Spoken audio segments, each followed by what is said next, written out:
I'm going to show you how to very quickly mask an object in DaVinci Resolve Studio 20, and this will be different if you have the free version of DaVinci Resolve, as this is a studio version, so you will not be able to have these options. We're focusing on how we can get, say, this creeper to actually look slightly different. So we have to go to the color page here, and this is on a Mac, by the way, just so you know. When you start, you will only have one node, that is your starting point, and I'm moving on to the masking. So this is what you're after. This is what you want to do. So you want to mask, say, this object. You have the studio version of DaVinci Resolve. There's a new way of doing this.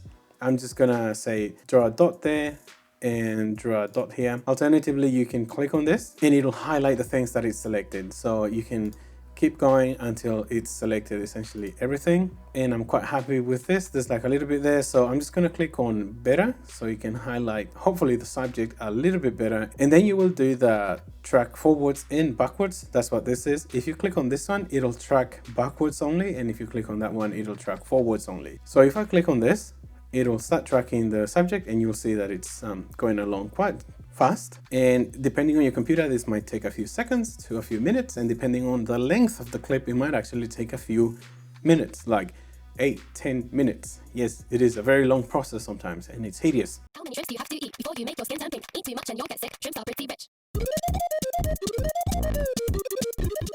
Okay, so now that we have this, we want to say, if we want to separate this, we can just finish it here and say we make some changes to the creeper, that's fine. But if you want to say blur the background, so say it's a person instead, you want to add a second node out outside and see how it's inverted everything. Now the software knows that we're focusing on everything that's not the subject. So whatever changes we make here, do not translate here.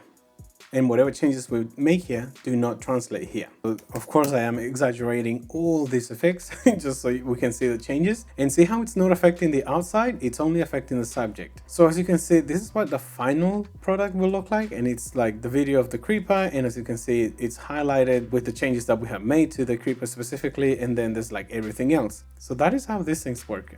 It's a very brief example of how to use masking in DaVinci Resolve. And yeah, that's how it works.